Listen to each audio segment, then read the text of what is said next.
بسم الله الرحمن الرحيم.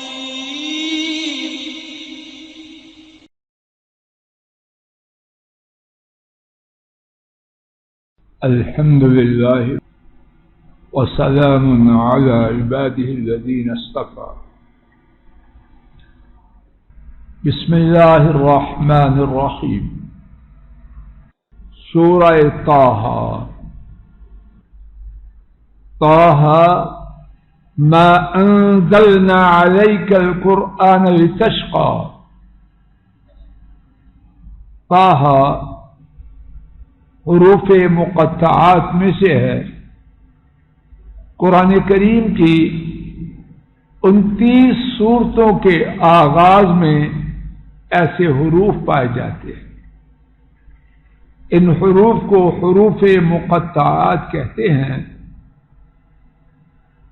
کم از کم ایک حرف ہے اور زیادہ سے زیادہ 5 حروف ہیں. صاد، کاف، ہا، یا، عین، صاد. کم از کم ایک اور زیادہ سے زیادہ 5 حروف سورتوں کے آغاز میں پائے جاتے ہیں. اور جن سورتوں کے آغاز میں یہ حروف ہیں ان کی تعداد 29. ان کے معانی کے بارے میں ایک سے زیادہ اقوال ہیں. سب سے زیادہ مشہور بات اور درست بات یہ ہے کہ اللہ تعالی ہی ان کے معنی کو جانتے ہیں. ہم ایمان والے، اللہ کرے کہ ہم ایمان والے حقیقت میں بن جائیں، اس بات پر ایمان رکھتے ہیں کہ یہ اللہ تعالیٰ کی طرف سے نازل کیے گئے اور اللہ تعالیٰ ان کے معانی کو جانتے ہیں. ان کے معانی کے بیان میں ایک اور بات جو کافی زیادہ مشہور ہے یہ بیان کی جاتی ہے کہ اللہ تعالیٰ نے ان حروف کے ساتھ قرآن کریم کو اللہ کی کتاب نہ ماننے والوں کو چیلنج کیا ہے کہ یہ قرآن کریم ان الفاظ سے مل کر بنا ہے اللہ پاک کی جانب سے. اگر یہ کتاب مخلوق کی جانب سے ہے تو تم بھی انہی حروف سے بنا کے ایسی کتاب لاؤ. تو 29 سورتوں کے آغاز میں ان حروف مقطعات کے ساتھ اللہ کریم کی طرف سے اپنے چیلنج کی یاد دہانی ہے.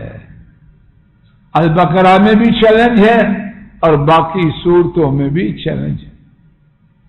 حافظ ابن کثیر رحمہ اللہ نے بیان کیا کہ جن سورتوں کے آغاز میں حروف مقطعات ہیں ان میں قرآن کریم کی حقانیت کے بارے میں بات کو اجاگر کیا گیا ہے کہ ہمارے نبی کریم صلی اللہ علیہ وسلم لوگوں کے ایمان نہ لانے پر بہت ہی زیادہ رنجیدہ ہو، یہاں تک کہ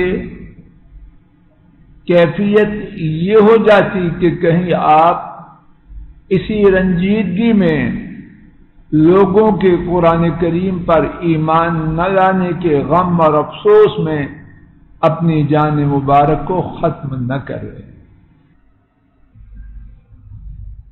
قرآن کریم میں متعدد آیات میں آپ کی اس بارے میں جو رنجیدگی تھی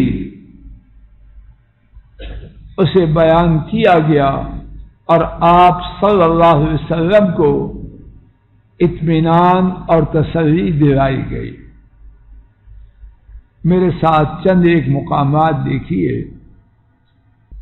سورہ الکہف 15واں پارہ آیت شریفہ نمبر 6 توجہ کیجئے.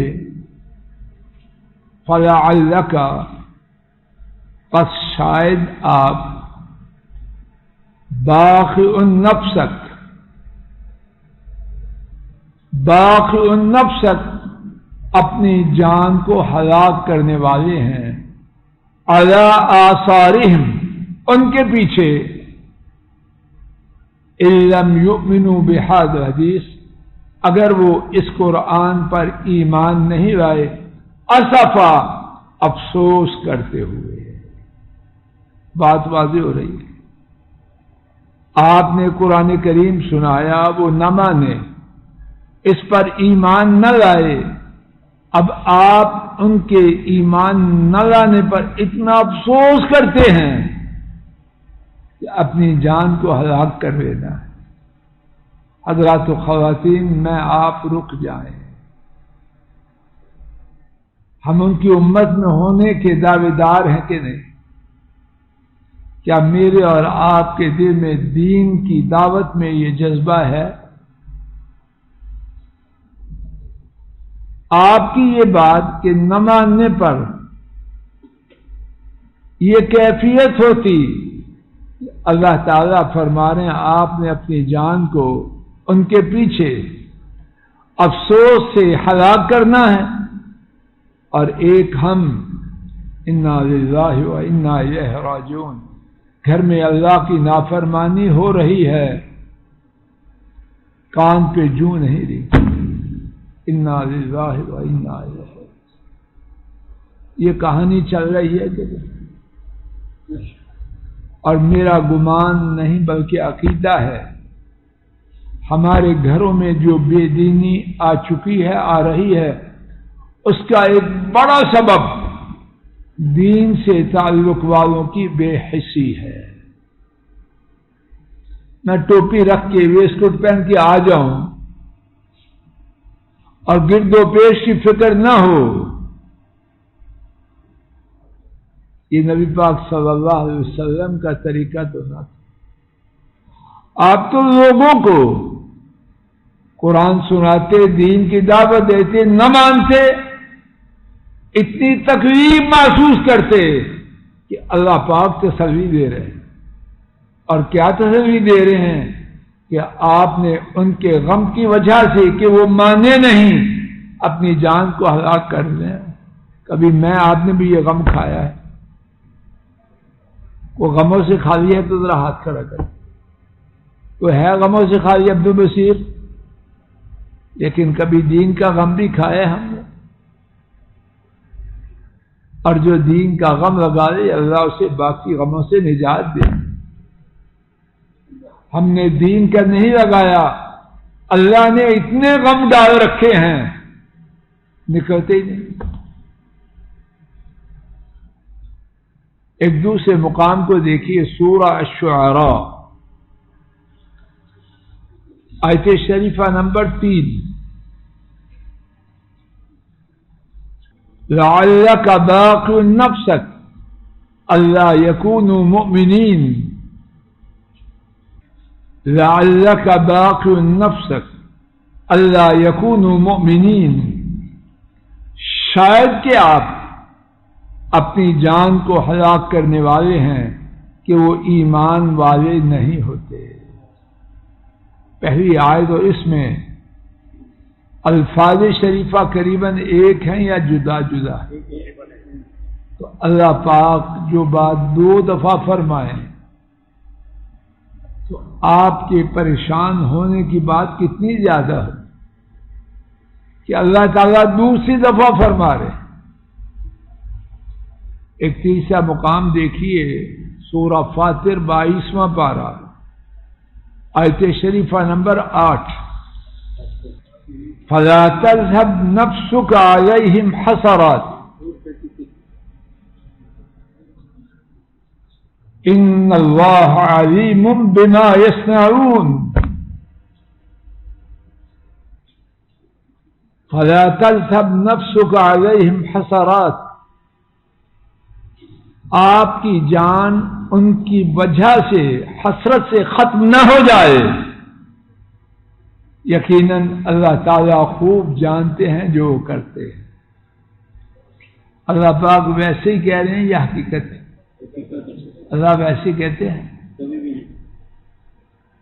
ان کی کیفیت کس وجہ سے یہ تھی کہ وہ ایمان نہیں لاتے. اور ہمارے گھروں میں کیا؟